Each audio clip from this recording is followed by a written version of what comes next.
After me, we're going directly to Mario, right? Yeah. Do you want me to pass it off to Mario or just have Mario pick it up? No, No, pick it pass up it. automatically, or you can do that. Okay, so you just pick it up. Okay, I'll pick I it up. won't say, yeah, I won't say over to you, Mario. You won't say that. Okay. No, if you don't want me to, then I won't. And Just pick it up. Mario, then you can invite all the guests over, and all the people there, and then you can start with the question if you want. Um, Yeah, he'll introduce us. He needs to introduce us.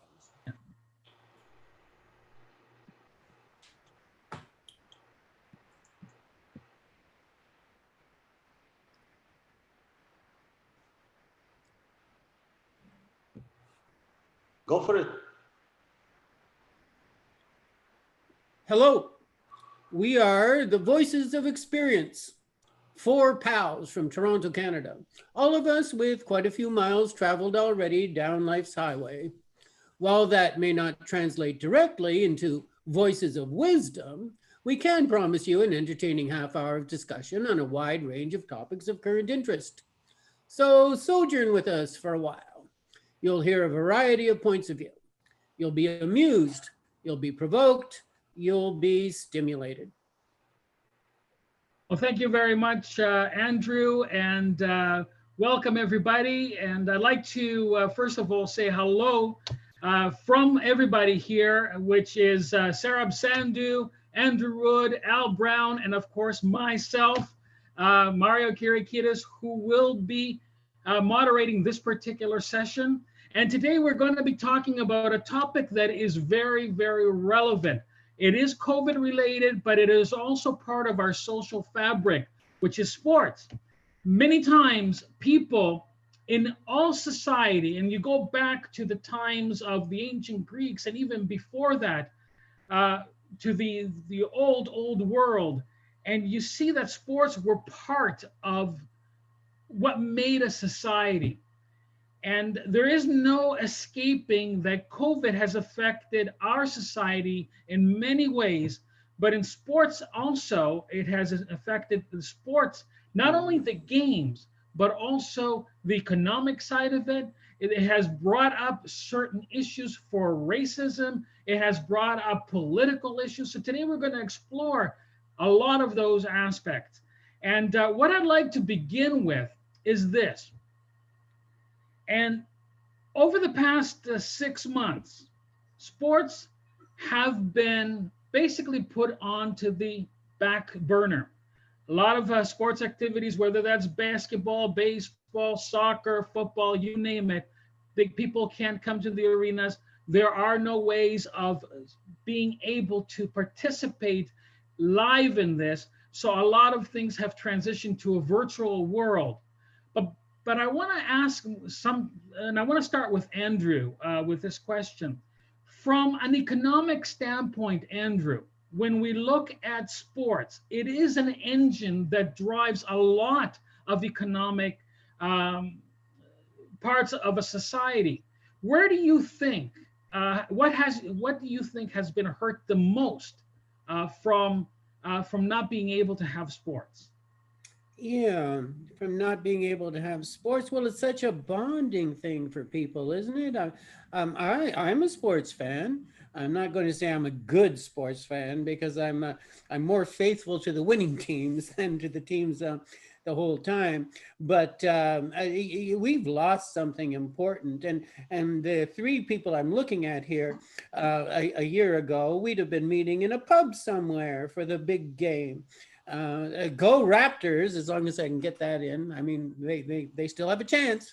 But now, of course, here we are in our own little boxes, and the virtual sports that we're seeing on TV that have just picked up. And I'm watching the baseball. I am watching the basketball. It's not the same, of course. Um, Long term, I mean, gosh, it's going to be very interesting as we're seeing where is this going to go. I don't see how they can keep the financial numbers up. I mean, the hundreds of millions of dollars that these guys are making. I don't see how you can do that without fans in the seats. Mhm. I agree, and I mean, quite honestly, I don't cry for the multimillionaire baseball players and football players and soccer players. I mean, they've got their nest eggs pretty well taken care of. What I'm kind of really, really saddened about is the hot dog stand guy that sits outside the arena trying to sell his hot dogs, the restaurants, the bar owners that you mentioned before, the pub people, all that other business that depends on that, that has been seriously hurt by people staying now at home and watching this. Al Brown, what do you think? Is there a way that things can change, or are there ways that we can change our economy to be able to fit within this time frame of great tribulation, if you wish, with COVID? Well, I've in terms of the economy, I've heard that some of the purveyors of goodies to the baseball experience have been trying to cope. For example, think of all the peanut farmers that were making bags and making peanuts to be sold in the arenas. I understand that many of them are repurposing their product, because they got a lot of them, to sell in the stores so that people can purchase them while and consume them while they're watching their games at home. With regards to the other elements of it, I don't think we can get by without getting back to the real thing, the arenas, because there's something about looking at a game on television and seeing a full house, a full stadium in which all the players are going at it. Now, that's more common in Toronto than it is in the American baseball arenas or baseball stadiums, because lots of times I look at those games, and during the main season, the seats are largely empty. But there's still something about that. And I look back to the times when I used to go down to Blue Jays games more than a decade ago, and I'd go down there, and on my way, I'd pick up some greasy fries, and a tube steak. On my way into the stadium to watch the game, it was something else. It was just part of the experience. And when I watch the games on television, I like to see the people in the stands, because it makes me feel that I'm part of something as well. When there's nobody in the stands and the players are playing, I think something's missing. You don't get the same crowd appeal, which changes the whole ethos or ambiance, shall we say, in the game. Now, I think sports can survive without the stadiums, at least some leagues, because the reason that the players are given such huge salaries is because their games are televised. Incidentally, the CFL, Canadian Football League, has chosen not to play this year because much more of their revenue actually comes from ticket sales than from television rights. So they've decided for this year at least to close down. As for the States, that's a different game, because they're very big sports fans down there. I don't know how they're going to take it, because maybe baseball isn't very popular or more games, but they don't play as many football games. And whenever you see a stadium down there at a football game, it's just packed with people. What are those people going to do? How is the game going to appeal to them? And what about all those tailgate parties in the parking lots outside? You know, there's so many implications to this besides what the players are making, what the team owners are making, and the finances and that. It's a whole lifestyle change, really. And when you look back at it, for the last 100 years, sports has been a lifestyle. Spectator sports has been a lifestyle choice for Americans and Canadians. You hear so many stories out of the period from 50 years ago where people would go to baseball games in the afternoon on a sunny day. It's just one of those things where things have changed. Now, some spectator sports like football and that have always been around. Baseball is relatively new, but the idea of having huge crowds watching the games has is quite unique to the 20th and the 21st century. How it's going to work in future is anybody's guess. Maybe, as you say, the players will not get as much money because who's going to watch the games? I mean, is it proved that that people will watch all these games? Will the media be willing to pay these huge contracts for television rights? That's really what drives whether these leagues can maintain their position as it is now. And I agree.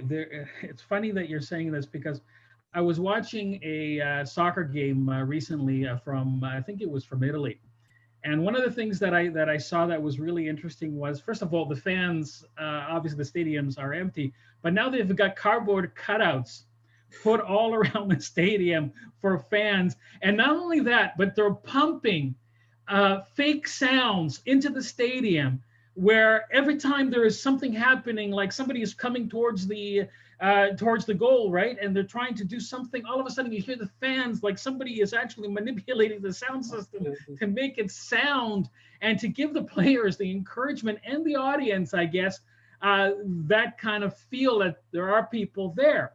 And you see that also in basketball, where we've been watching the Raptors now with virtual screens on the side of the of the court, right? And it's like you're thinking, my goodness, where have we gone? And this is a question that, for Sarah, from a wellness perspective, since you're a wellness guru, from a wellness perspective, Sarah, how do you see the fact that we can't engage in that kind of an environment anymore, affecting us in a social way, in a human way?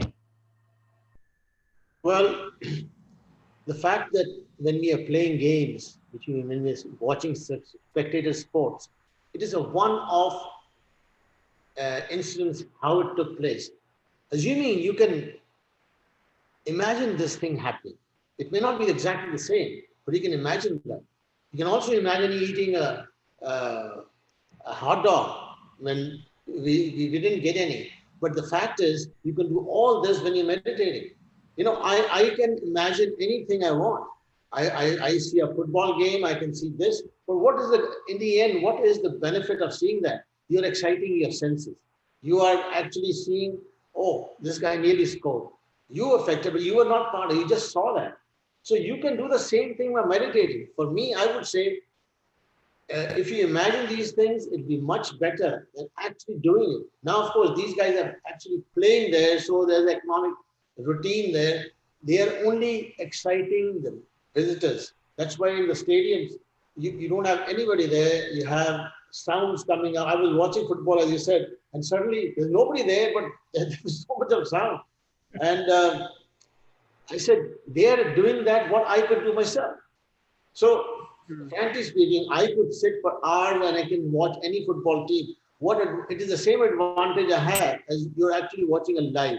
If you're actually playing, that's different. If you're involved in doing that, or you're watching your kid, it's different because they are doing it. But other than that, it is just an exercise in imagination, which happens to be realistic at that time, but it could be anything different.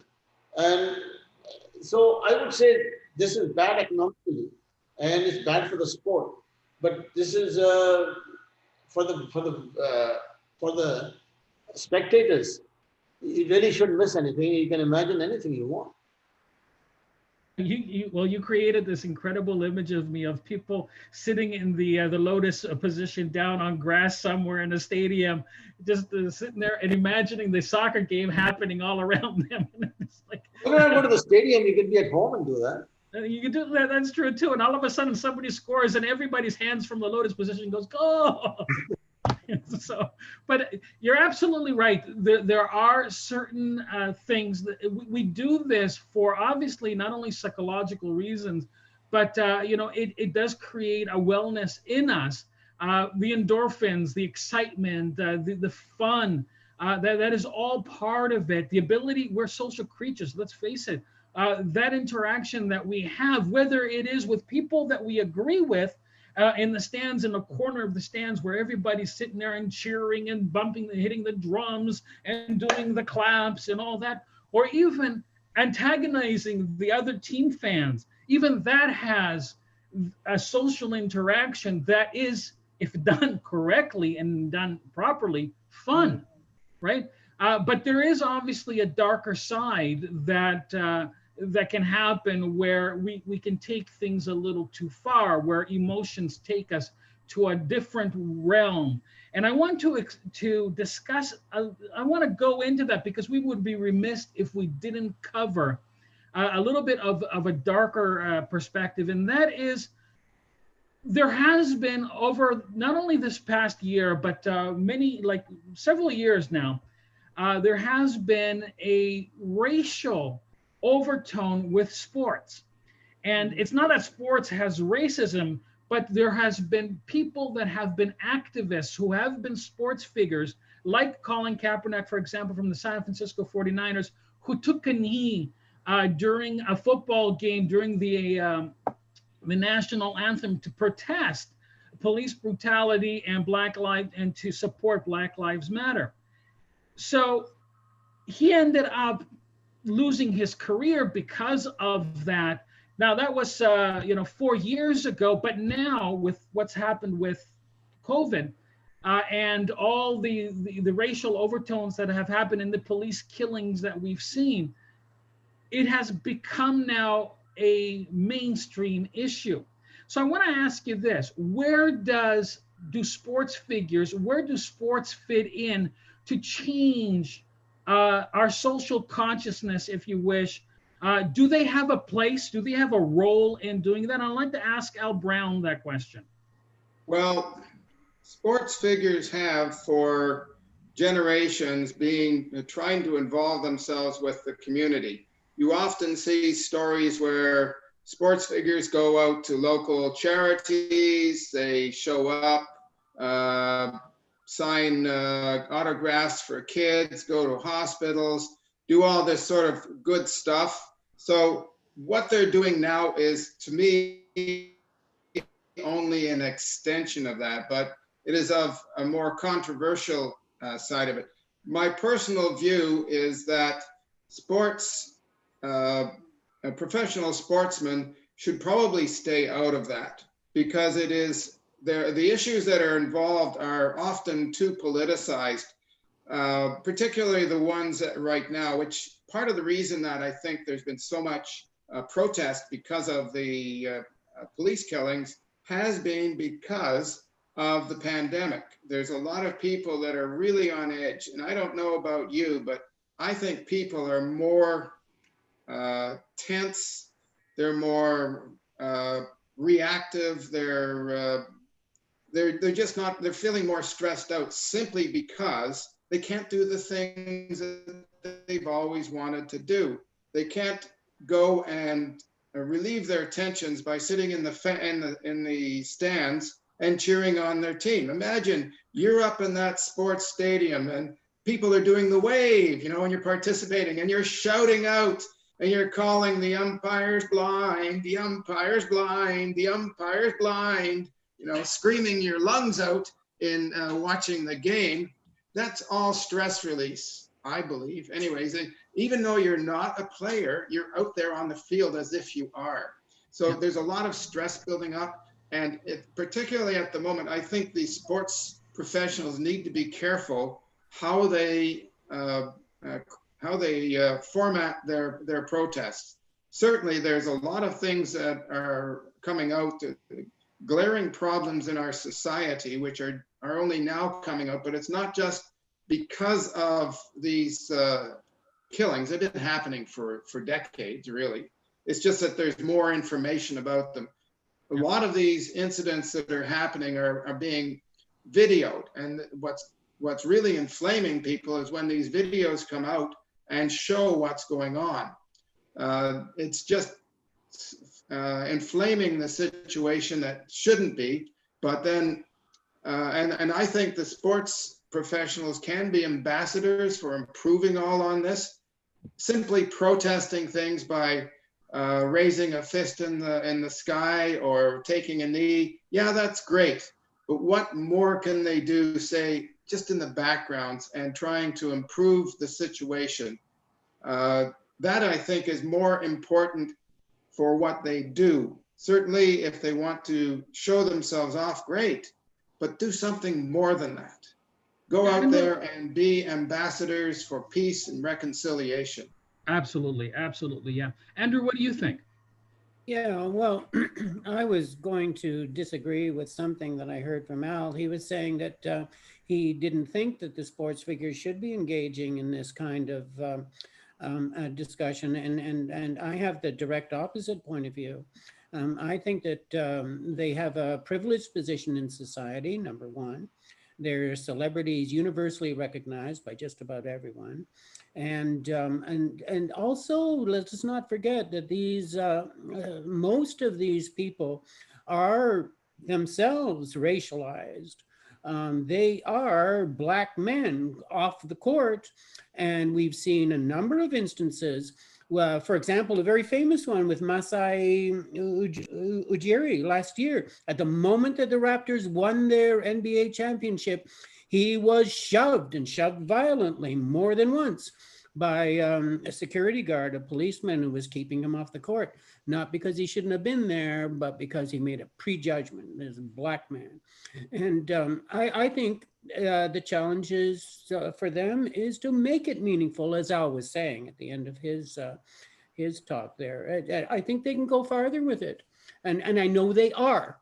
LeBron James has a tremendous amount of power just in his personality and who he is. And I know for a fact, because I've been reading about it, that there are a number of initiatives that these people are taking on in terms of registering voters, getting the vote out, spreading the message that it's important. So I think there's every opportunity to make it very meaningful. I think I have to object with regards to what Andrew said about that incident last year. I think it was blown way out of proportion. I don't know why that security guard did what he did, but I think he should have left his brain at home when he went to work or something like this, because the guy, he's the manager of the team. I mean, he's as tall as the players. He deserved to be there.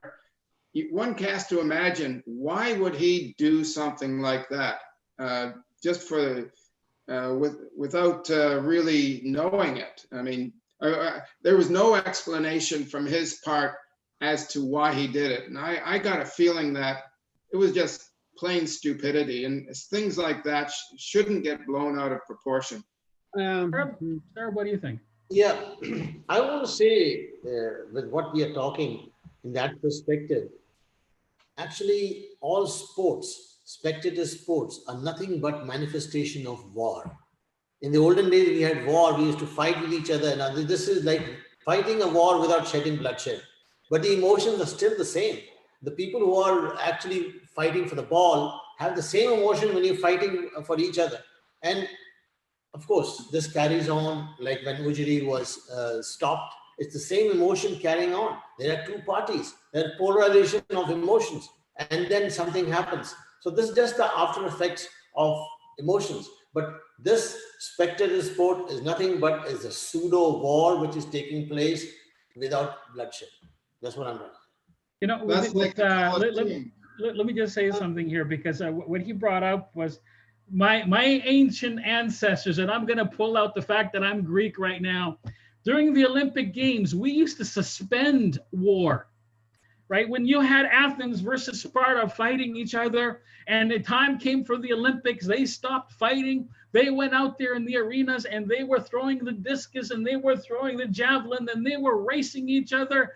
Okay, they were wearing fig leaves, or so we think they were, but it doesn't matter. They were actually doing and participating. And I kind of wish that humanity could progress to a way that, yeah, if that analogy is how we resolve our conflicts and get our aggression out, what a beautiful way to finish things off, and get that aggression out from each other. But I got to say something what Al was talking about, and Al touched on a trigger that is very important, and that is that sports is a social valve. right? And many times when we do come to a situation like we have right now with COVID, where we have been cooped in, there is a way that sports allows that pressure to kind of filter out. But with COVID, we didn't have that ability to go and do that. So we do see many times that you need some kind of release to happen, so that we don't have the riots and all the stuff the bad stuff that comes from it. With regard to the shoving, he was credentialed, and he showed his credentials as he was coming in, and he was shoved regardless of that. So whether it was emotional fervor from the security guard, whether it was stupidity from him, I don't know. Nobody was inside his head to be able to tell. But the fact that I think that he was black also must have played a role in it. We can't discard that. Yes, Andrew. Well, first of all, Ujiri is not the manager of the Toronto Raptors. He's their president. He's their CEO. He's on the top of the organization. And there is one reason why he was shoved in the way he was, trying to come onto the court in spite of his credentials. And it's because he's a black man. And that's the reason. And there's no other one. I don't think so. The whole arena was full of black people or black men as tall as him. Right. So, he didn't have a uniform on. If he had had a uniform on, he would not have been stopped. And no, he was coming on the court from the stands. And of course, they don't want people coming onto the court from the stands because then it's a mob. But he is not part of a mob. He's the president of the basketball club, for heaven's sake. Yeah, Sarah, you were going to say something? I was just saying, is it possible that there were a lot of people trying to go through and he was shoving everybody and he also happened to be one of them? That's a possibility also. No. Well, look, there's a lot of time. Mario, these Olympic Games, they were done by only men, right? They were done by only men, yes. And they were always naked. Yes. And females were not allowed. I mean, well, females were allowed as spectators. They weren't playing. So you can derive whatever Zen Buddhist thing you want out of that one. I think the Greeks that were in these games wanted to be assured that their opponents didn't have any weapons on them. And quite honestly, that was part of the reasoning behind it, was that that they didn't want to. They were basically there to do it, and the only decoration that they wore after they won was the crown of the olive branch crown that they would be given by a female, by the way, beautifully dressed. But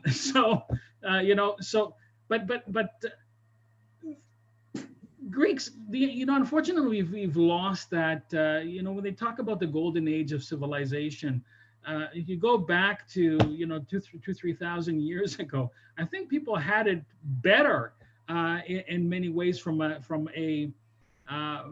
way of dealing with each other than we do now. And I got to tell you, with social media the way it is, and with sports being broadcast, and with what Al basically said earlier about us being able to see a lot of this information on our cameras, we see a perspective that has been filmed from one individual, and we try to derive a lot of, we try to infer, I guess, a lot of the circumstances that came up to that shoving from one angle. But yet we have seen that if you look at it from a whole different angle, the whole reality could be extremely different. So I'm wondering, as a final question for you all, because I think we're coming close to the end of our time, let me ask you this. Where do you see sports coming into a year from now? Do you think we're going to be able to get back into the arenas, get back to playing? When do you think realistically we'll be able to enjoy that? Yes, Sarah. Yeah, before anybody else starts, I want to say, assuming nowadays with when they have these pictures which are automated, they're not actual human beings. Suppose you have all these people playing a game on the screen and you watch it. What is the difference in that game? That nowadays the games are so realistic, or actual people playing. Now they're getting actors also to do the role. You don't know the difference. This is a a computer generated picture or is it an actual picture. So when that happens, all the personalities are gone. You can create anything you want. It's let's take a game. And then you can have whatever game you want. You want a feel good game, you can, okay, a bad game, you can do anything. And by the way, before, I must tell you, I'm smelling, I made faki today. Faki, a Greek dish, where, and I've got a soup there ready to go. It's vegetable. It's smelling so nice here. Many of us would get in trouble in high school if we brought fakes at school, and somebody, a teacher, would come out and ask you, "What is this?" Fakes. Well, in the principal's office, that's lentil soup for those of you who don't know what it is. But I love fakes. To be honest, it is one of my favorite dishes. Andrew, what about you? Let's talk about the kind of your last thoughts on this topic. Your question. Were you guys just swearing, by the way? It almost sounded like you were. It was personal. We Isn't that part of sports too? This is a family-oriented podcast. Well, your question, Mario, to address it, I think it's a question without an answer. Like so many things in the world today, it all depends where COVID-19 goes, and how quickly they find a vaccine. I think it's going to be an interesting question if they do find a vaccine quickly and this passes over, if that's going to be business as usual, the way it always had been, or whether some of these changes that have been forced on us because of the pandemic might take on a permanent character. And Al Brown, your final thoughts on this? I think that the major leagues will try and get back to business as usual as quickly as they can. It may not happen next year. I think next year we're going to be still dealing with the virtual games with nobody in the stands. But after that, they're going to want to get back to it as quickly as possible. And who knows, there may be a resurgence of interest just in going, at least temporarily, in going to the stands and seeing the games, because I don't think there's any substitute to going out and watching the players play in person and going down and enjoying the entire experience. The only reason I stopped doing it is because it was inconvenient for me to drive all the way downtown and spend all that money to go see a game. And I can see myself making a choice there saying, let's go for the fun of it. Let's go for the experience. To hell with the money. And it is a lot of, and that is part of it as well, is having the fun of being there as a spectator, enjoying, as I said earlier, the interactions with others. And from somebody who has played sports at a pretty good level, I can tell you that there is no substitute. And I'm sorry, Sarah, but I would prefer to kick a soccer ball than to imagine kicking a soccer ball and diving for a soccer ball as a former goalie that I was, right to the corners of that net and getting the ball over the net. Even though I have gray hair, I still dream in that way sometimes that I'm still in front of a goal, protecting the goal. But I'd like to close this off. Thank you very much, gentlemen, and for participating in this. And again, thank you, Sarah. Thank you, Andrew. Thank you, Al Brown. And thank you all for being part of this. And we will be soon back with another topic, and looking forward to engaging with you all from the voices of experience. Yeah. Bye, everybody.